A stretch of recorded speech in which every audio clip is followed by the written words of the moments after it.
Wow, hi. Nothing But Thieves. Welcome back to Amsterdam. How are you feeling today? We're very good, thank you. How are you? Good. I had a really very rock and roll Easter weekend. What about you guys? Did you had the chance to see anything of Amsterdam? We got dinner last night and that was pleasant. But apart from that, we've been very, very busy. We essentially got the call that we were doing a promo trip very shortly before leaving for Amsterdam. So it was less than a week. Yeah, and we hadn't quite. We literally haven't ever played Welcome to the D.C.C live, and that was one of the things that was needed to be done. Welcome to the D.C.C.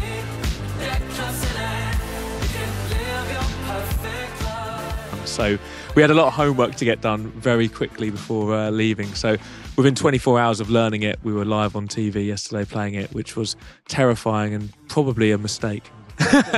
No, but please tell me all about it, because we're super excited to have this song and to have, like, the listeners are going wild with sending messages to the studio with like the references of The Weeknd, of Tame Impala kind of productions.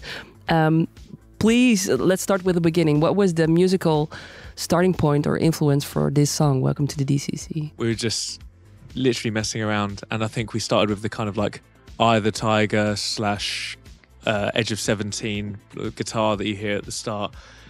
And this chap on my right, I can't remember his name, but he's got a great voice, and he started singing. This guy to my left, don't know his name either, but he came up with some words. We should really learn each other's names at some point. Before you know it, the song started forming. But that was quite an early track in the stage of writing this album, and it did inform a few other. It basically informed the whole concept of the album, which we can get onto in a bit. But it wasn't a song that we initially thought would be even a single. So very surprised, not only that it was a single, but the reaction's been unbelievable. We've been sort of blown away by the feedback. Yeah, it's quite a different sound for us, and I think the only, like, part of that reason that it's gone that far from maybe what people would think Nothing But Thieves is because we didn't, as Tom said, didn't take it that seriously. I didn't really think it would be a single. I thought maybe it would be like an interesting opening to the concept of the album. And then, lo and behold, it's the first single back. Yeah, talking about it. And for you, did this felt like kind of out of your comfort zone at any point, or was it? No, I think we were like Joe said. When we first were like, okay, this could be a concept record. I think that was literally decided as we were writing that song. So it was like, great. Well, this can be an introduction to said concept record, which we are yet to write.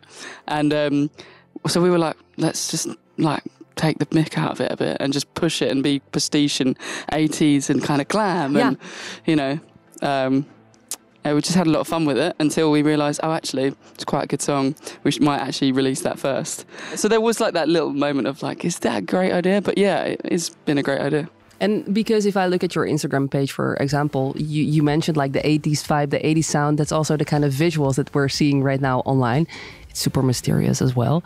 Yes. So this was kind of, if I'm correct, it was the starting point, and that you guys felt like there's more in this sound. There's more to explore. There's more to make that sounds like this one. Yeah, I think it definitely had that effect on us, and I think this was the first album, I'd say, where we knew what we wanted to do with the creative and the artwork and the direction on that side of things. It's been quite fun building that up from the ground up, like everything from the videos to the artwork to, you know, we've done a lot of creative stuff with our fans. Like we sent out a load of like brochures, like these sort of pamphlets that would welcome people to the D.C.C, and it was all kind of mysterious, and you know, it's great sort of having that clear vision from the start. We have said, though, that we've been so involved that if this completely flops, this album, it is our fault. Yeah. There's no one to blame. Can't blame the label this time. It's just we were taking the heat this time. Yeah. So how was this process like? Because I can imagine that if you guys came up with the first song and being enthusiastic, being super happy with it, and then, you know, waiting for the fans, that's in a later stage, like what they're going to say. But who was the first person or first situation that you played this song for, and what was their reaction to it? We tend to do it between the three of us. It's simple. Like we're just like, we'll know if we think we've written a really great song. Yeah. We have a great relationship with our record label, and we've been working with the same A&R friend of ours, Joe, for best part probably like 7 or 8 years now, something like that. And I remember his reaction just and the feedback was just like, he was kind of shocked, but in a great way. I think it kind of like, it pulled the rug from beneath his feet a bit. He wasn't expecting it. And that's always a great reaction. And we've got we've got a great team who we trust, and everyone we showed was just like, big thumbs up. This has got to be the first single. And we didn't think, like Joe said, we didn't think it was going to be, but here we are now. Well, a month out, wasn't it? Yeah, it was a big turn. That wasn't going to be the first single. No? No. We actually shot a music video for another song, and we were like, we're going to have to put that on hold for a bit. Yeah, the next song you see/hear, that was going to be single one. So take us to the album, if you can reveal some of it, please, because here it is, the introduction. It's mysterious. It's this concept album. For the people in the back, what can they expect of a concept album? So a lot of it's based on like character. So basically, Dead Club City is this members-only club, but it's like a city-sized members-only club. And we're sort of like, I like the mystery around not being quite sure what that symbolises, and like how you may get invited, how you may get in, what you might find when you're there. And I think writing songs from the perspective of other characters who may be wanting to go there, want the escapism, or maybe wanting to leave, or as I say, like creating an advertisement for this world, like that there's a sense of freedom that we've not really had before. Most of the songs have been from our perspective, talking about things we might discuss, or more personal songs. Is it also different for you, like in terms of singing the songs and the perspective of what we're going to get on the album? I think it's fun. It was, like Jay said, I could just kind of mess around and with who we were trying to describe within each song, you know? Which sort of person, which character. There's like this band within the world called the Zeros, which we play around with and mess around with, and sometimes I'm within that character or sometimes I'm something else, and it was freeing, I think, to have such real songs underneath such metaphor that it just made you be creatively free. And when it came to doing the vocals and stuff, I just got to do what I wanted and experiment, and I think that was really fun. It was kind of stepping out of being Connor for Nothing But Thieves for a bit and messing around, but then knowing us, I'll probably do more of that on the next record, so it will become Nothing But Thieves. Yeah, become Connor, yeah. And what's the kind of song, I'm not sure if I'm allowed to ask this, but song or like story on the album that's most close to you as a person? Definitely vocally a lot of stuff that I grew up listening to on this record, which is really fun for me. Like all of the old soul records I had as a kid, so like the Al Green and Sly and the Family Stone, and you know, all the R&B, rhythm and blues and stuff I grew up on, and it's I've been able to introduce that a lot more over these kind of disco-y, soulful beats, and I've had a lot of fun with that. Yeah, it's just kind of bringing the R&B back into rock in a sense. I've really, really enjoyed that. Cool, super exciting. For you in terms of like influences or sounds on the records? This is the first album we've sort of self-produced, so there's been a lot more, again, freedom, I suppose. We've been using that word a lot. I should probably learn some other words, but it's been quite freeing. Wow, yeah. Yeah.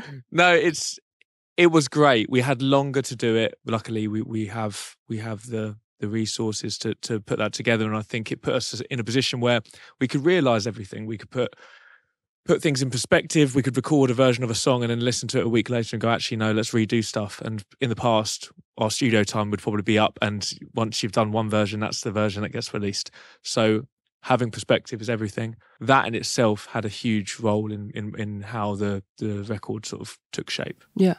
Would you agree? Yep. Yeah.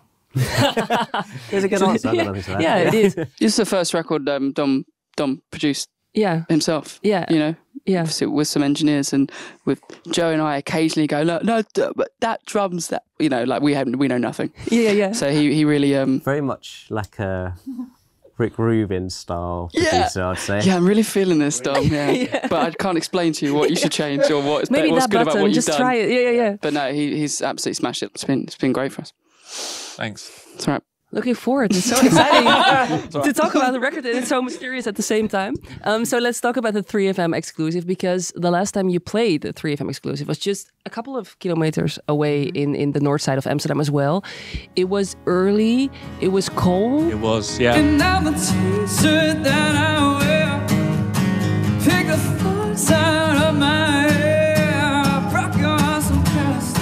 So compared to that gig, which was excellent as well, today we have a little bit more comfort and temperature. It's late and it's warm. Yeah, it's late and it's warm. It's literally the opposite. Well, I think the main difference is we haven't just played a headline show the night before. I think we'd just played maybe AFAS live. Yeah, that's true. Yeah. And we probably had one, maybe two beers, probably one beer afterwards. The thing is, we're less drunk this time, / hangover, but we're less rehearsed. So I results, don't know. Yeah.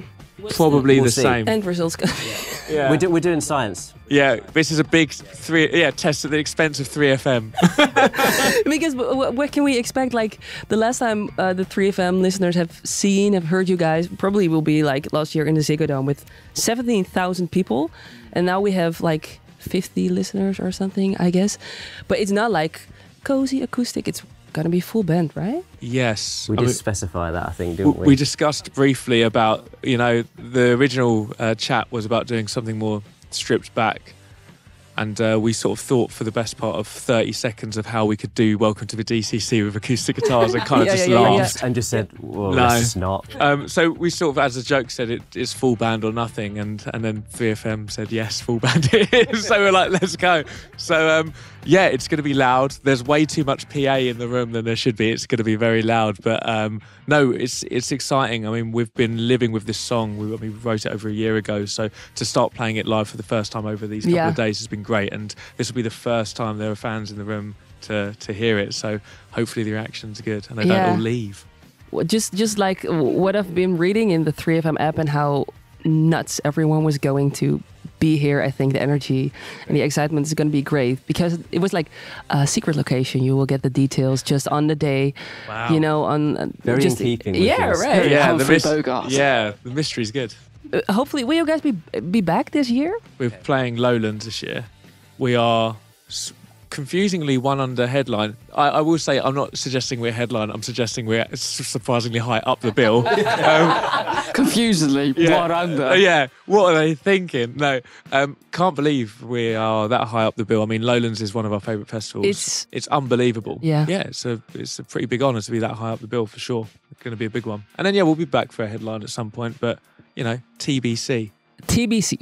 Thank you so much for your time. I was going to ask you guys if you got any plans or any things to do in Amsterdam, since you've mentioned the Netherlands as your second home. But I heard there's like an airplane after the showcase and then you're just heading back. This is the first time I sat down today with you. Yeah. You know, I said we were under-rehearsed. Yeah, we're going to go rehearse. Rock and roll. Yeah. So next time we will be just having beers and playing Mario Kart at the Lowlands backstage, Yes, I assume, right? we look forward to it. Yeah. Thank you so much for your time. Enjoy the showcase. Enjoy the song and rock and roll. Yeah, thank you very much. Cheers. Bye-bye. Thank you.